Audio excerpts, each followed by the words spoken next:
उत्तर भारत के टीकमगढ़ जिले में प्रसिद्ध धार्मिक स्थल ओरछा में एक अनोखा मंदिर है, राम राजा सरकार मंदिर।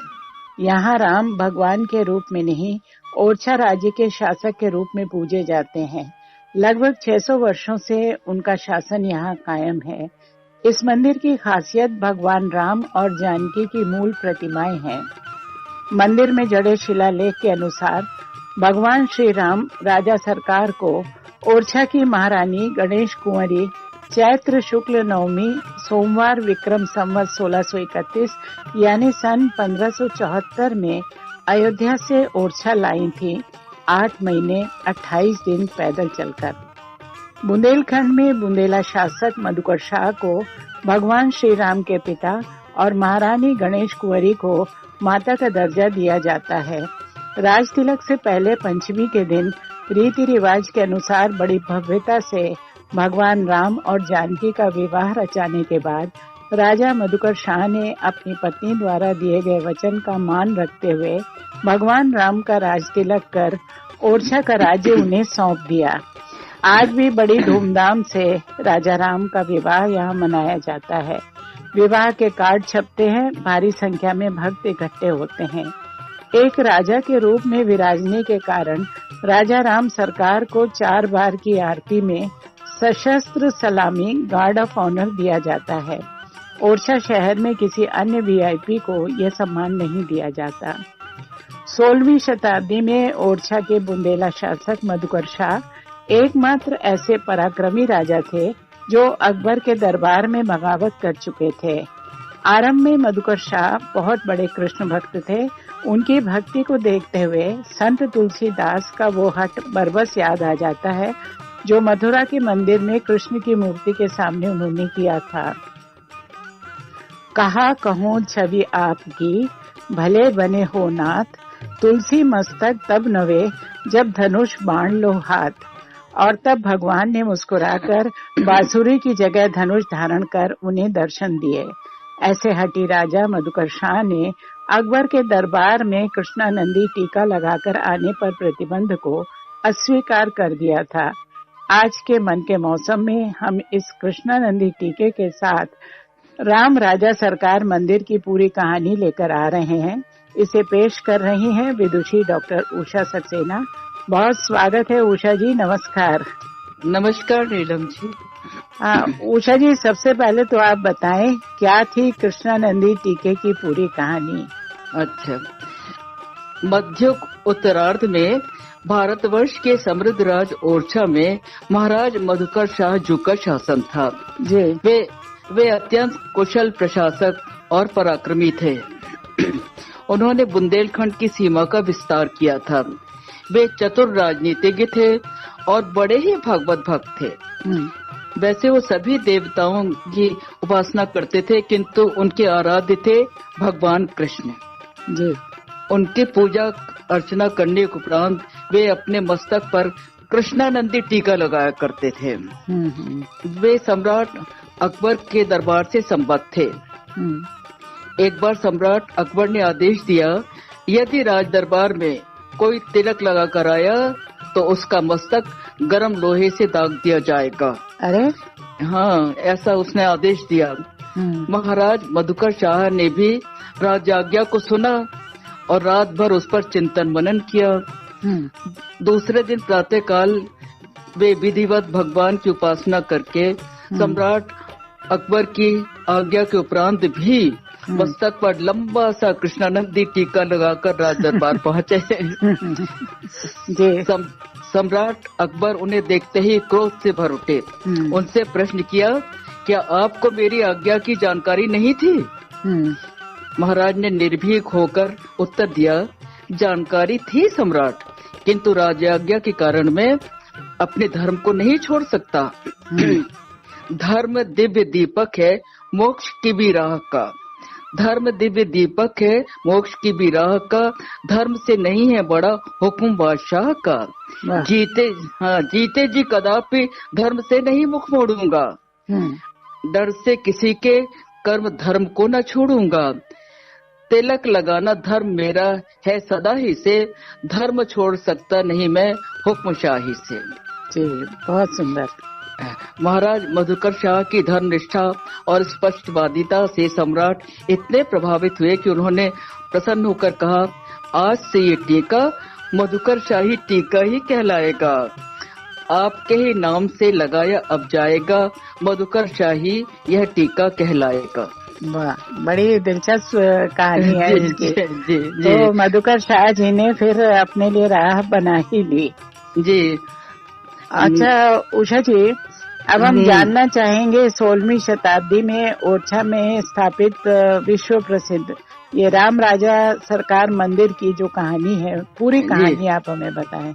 अच्छा, महाराज जो थे कृष्ण भक्ति में इतना रम जाते थे कि उन्हें ओरछा में सर्वत्र कृष्ण ही कृष्ण दिखाई पड़ते थे और कह उठते थे, ओरछो वृंदावन सो गाओ।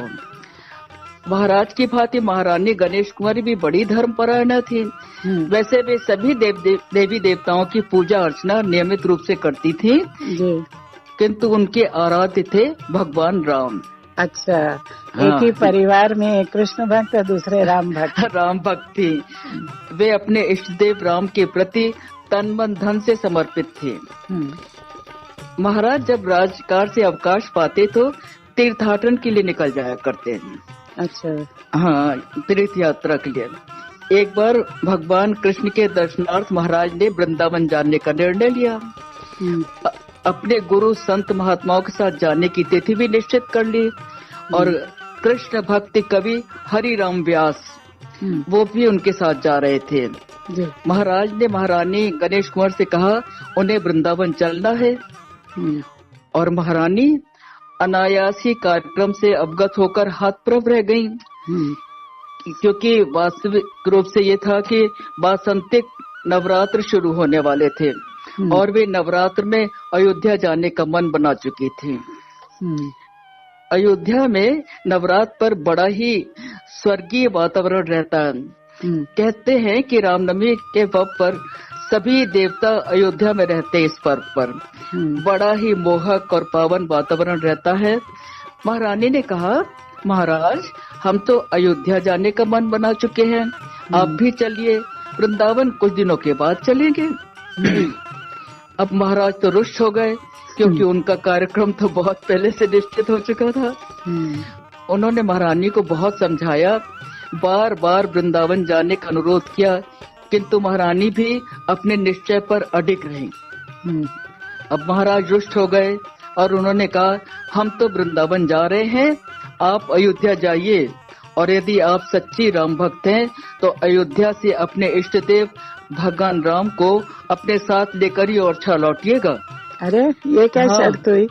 ये ऐसी चुनौती दी कि अगर आप आइए तो भगवान राम को साथ लेके आइएगा। अब बेचारी महारानी ये तो हतप्रभ रह गई। अरे ये कैसी चुनौती, अयोध्या नरेश ओरछा कैसे आ सकते थे? पर वे भी दृढ़ प्रतिज्ञ थी। महाराज के वृंदावन जाने के उपरांत वे भी संत महात्माओं और सेवक सेविकाओं के साथ अयोध्या चली गयी। अच्छा, हाँ, वो चली गई अयोध्या, वो वृंदावन चले गए। वे बराबर यही सोचती रही कि कैसी अनूठी शर्त महाराज ने रखी है। उन्होंने मन ही मन निर्णय लिया कि भगवान राम को ओरछा लाऊंगे, अन्यथा अयोध्या में ही प्राण दे दूंगे। अब महारानी अयोध्या पहुंची। नवरात्र का पावन वातावरण था, चारों ओर राम नाम की अनुगूंज, चंदन की भीनी भीनी सुगंध, वातावरण में उड़ता हुआ अबीर गुलाल, महकते फूल और भक्ति में विभोर नाचते गाते भक्तगण। वे अभिभूत हो उठी। उन्होंने कनक भवन में भगवान राम की पूजा की। संत महात्माओं ने पूजा करवाई। महारानी ध्यानमग्न हो गयी। उन्होंने कहा, महाराज मैं आपको लेने आई हूँ, आपको मेरे साथ ओरछा चलना होगा। अब जो मंदिर के महंत और अनेक संत महात्मा थे, उन्होंने महारानी को समझाया, अरे महारानी जी आप कैसी बात कर रही हैं? भगवान राम अयोध्या नरेश हैं, वे यहाँ से कहीं नहीं जा सकते। आप इस बात को अपने मन से निकाल दीजिए। जी। लेकिन महारानी अपने हठ पर दृढ़ थी। उन्होंने आस्था से भरकर उत्तर दिया, भगवान राम को मेरे साथ जाना ही होगा। कृत संकल्प वो भगवान राम के स्वरूप का ध्यान करके वे सरयू नदी के तट पर लक्ष्मण घाट के किनारे बैठ गईं। अच्छा। हाँ, और भगवान राम की आराधना में रत हो गईं। अहर्निशि उनके अधरों पर बस भगवान राम का नाम था। पूरे वातावरण में राम नाम की अनुगूंज थी। संत महात्मा पुजारी अयोध्यावासी भक्तगण इस अनूठी साधिका को देखकर हतप्रभ थे। दिन सप्ताह बीतते गए, एक माह बीत गया। महारानी साधना में रत रही। कुछ दिनों के बाद उन्हें भी लगने लगा कि भगवान राम का ओरछा जाना असंभव है जी। वे अत्यंत दुखी हो गई, क्योंकि बिना भगवान राम के वो ओरछा कैसे जाती। उन्होंने सरयू नदी में छलांग लगा दी। अरे कि हम अब जीवित नहीं रहेंगे। एक ही उपाय था, अपने प्राण दे देना। तभी एक चमत्कार हुआ।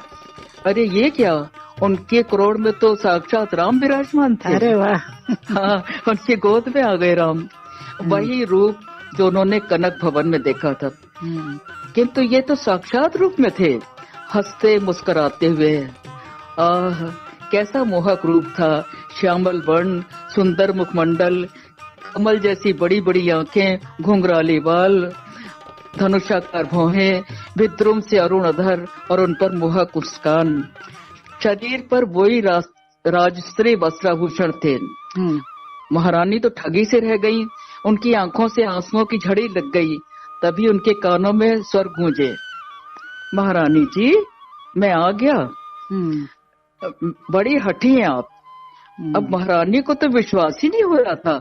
उनका ऐसा सौभाग्य। वे बार बार उन्हें देखती रही, फिर अंक में भर लिया। उनके नेत्रों से अविरल आंसुओं के स्रोत प्रवाहित हुए। उनके कानों में मधुर स्वर गूंजे।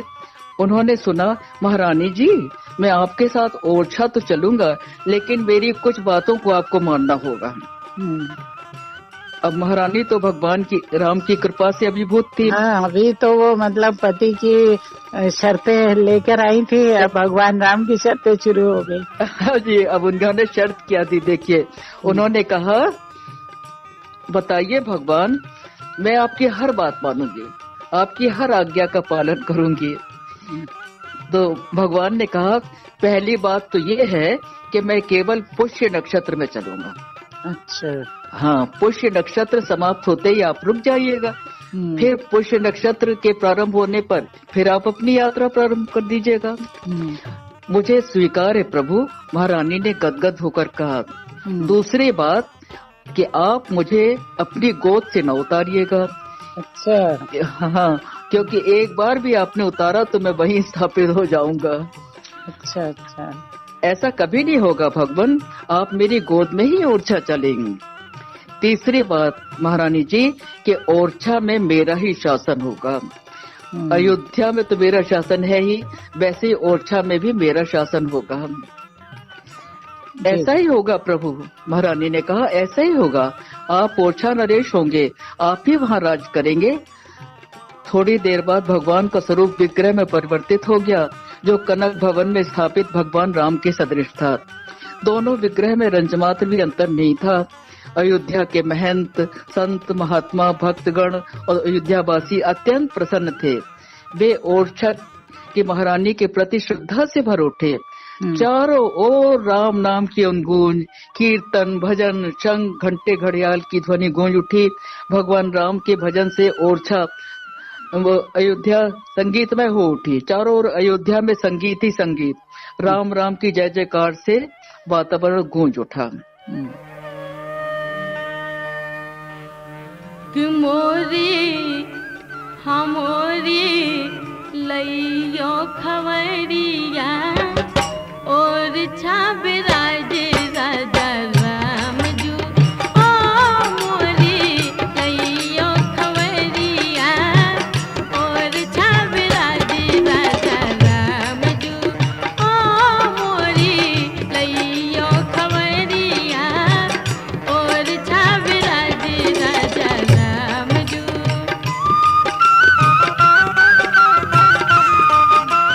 महारानी ने सर्वप्रथम कनक भवन में भगवान राम की उपासना की। उनकी गोद में भगवान राम का विग्रह था। दोनों रूपों में अद्भुत समानता थी। जी। वे मंत्रमुग्ध हो गईं। भगवान राम के प्रति आस्था से भरकर उन्हें अपनी गोद में लेकर उन्होंने ओरछा के लिए प्रस्थान किया। जी। उनके साथ भक्तों की अपार भीड़ थी। राम नाम की जय जयकार और भजन कीर्तन के साथ वो ओरछा जा रहे थे। जी। इधर महारानी ने ओरछा के लिए प्रस्थान किया, उधर महाराज मधुकर शाह को भगवान राम ने स्वप्न दिया। अच्छा। उन्होंने सपना दिया। उन्होंने कहा, महाराज मैं ओरछा आ रहा हूँ। महाराज गदगद हो उठे। उन्होंने विधि विधान से तत्क्षणी भगवान की पूजा की और दूसरे दिन से ही मंदिर का निर्माण कार्य प्रारंभ करा दिया। जी। एक नया मंदिर बनवाने लगे। ये मंदिर महारानी के 9 चौकिया महल के दक्षिण की ओर बनवाया गया। इसका द्वार पूर्व दिशा में है। ये 4 मंजिला है, बड़ा भव्य मंदिर है। महारानी के महल में एक झरोखा बनवाया गया जिससे वो ब्रह्म मुहूर्त में अपने आराध्य देवता के दर्शन कर सके। बहुत सुंदर, बहुत अच्छा।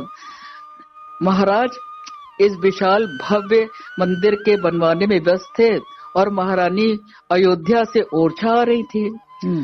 दोनों स्थानों में बहुत दूरी है, किंतु महारानी की आस्था और श्रद्धा देखते ही बनती थी। पुष्य नक्षत्र के समाप्त होने पर जिस गांव, जिस शहर में रुक जाती, फिर पुष्य नक्षत्र के लगते ही चल देती। अपनी गोद से अपने इष्ट देव को एक पल के लिए नहीं उतारा था। उनकी आस्था और भक्ति देखकर जहाँ भी वे रुकती, वहाँ से अथाह भक्तों की भीड़ उनके साथ ओरछा के लिए चल पड़ती। वाह। कानपुर, भीमसेन, पुखराया, चौरा, कालपी, आटा आदि न जाने कितने शहर उन्होंने गांव पार किए। चलते चलते कितने माह बीत गए। उसके उपरांत पे ओरछा पहुंची, जहां मुख्य द्वार पर महाराज मधुकर शाह जू भगवान राम की आतुरता से प्रतीक्षा कर रहे थे। भगवान राम की जय जयकार से ओरछा गूंज उठा। महारानी ने भगवान राम के साथ को अपने 9 चौकिया महल में प्रवेश किया।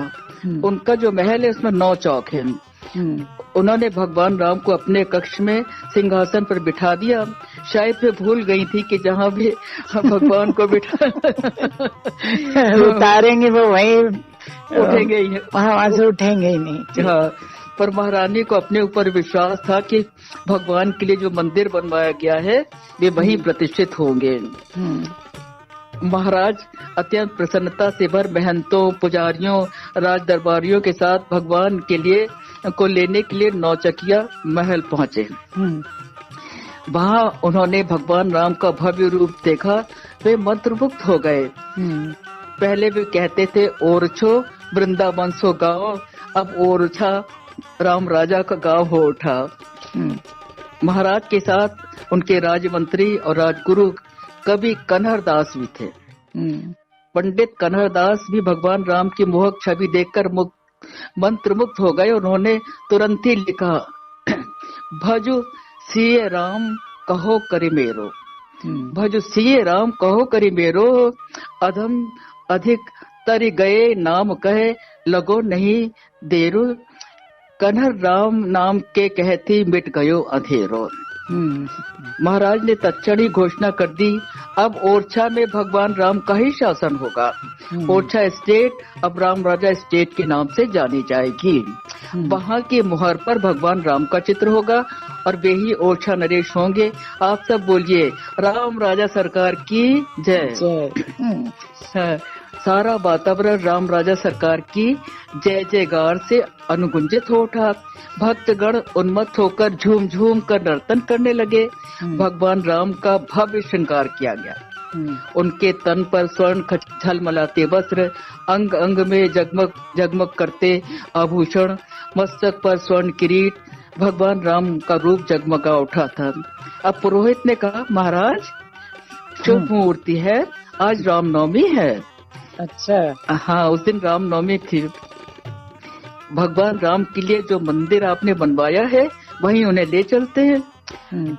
अब महाराज को तो इसी भव्य क्षण की प्रतीक्षा थी। राज पुरोहित और महंत जी ने भगवान के विग्रह को उठाने का प्रयास किया, लेकिन ये क्या, भगवान तो अपने स्थान से रंचवत भी नहीं डिगे। हाँ, वो तो पहले ही कह चुके थे कि जहाँ रखेंगी वहाँ से फिर उठूंगा नहीं। अब महाराज मधुकर शाह ने भगवान राम के विग्रह को उठाने का प्रयास किया, वे भी नहीं उठा सके। महारानी ने देखा भगवान के अधरों पर हल्की सी मुस्कान है। उन्हें लगा, वो कह रहे, माँ मैंने आपसे कहा था ना कि आप जहाँ मुझे उतार देंगी मैं वहीं स्थापित हो जाऊंगा।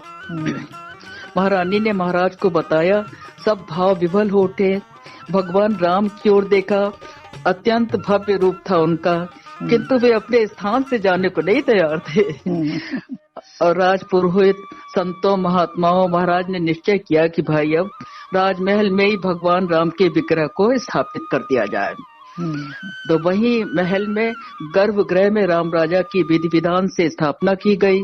मंत्रोच्चार, शंख, घंटे, घड़ियाल, राम नाम की जय जयकार के साथ भगवान राम के विग्रह की स्थापना महारानी जी के राजमहल में हो गई। और चारों ओर गूंज रही थी राम नाम की जय जयकार। महल ही मंदिर बन गया। भगवान राम को सशस्त्र सलामी दी गई, क्योंकि अब तो वे ओरछा नरेश हो गए थे। महल राम राजा सरकार के मंदिर के रूप में प्रतिष्ठित हो गया। ओरछा तीर्थ स्थल बन गया। चतुर्दिक महारानी गणेश कुंवर की भक्ति भावना से ओरछा निवासी अभिभूत थे, और महाराज तो अभिभूत थे महारानी के प्रयास से। राम राजा सरकार ओरछा आ गए थे। महारानी ने प्राणों के उत्सर्ग का प्रयास कर भगवान राम को पाया था, उनसे साक्षात रूप में दर्शन किए थे, उनसे बातचीत की थी, और उनकी हर बात को मानकर वे उन्हें अथक परिश्रम से ओरछा लाने में सफल हुई थी।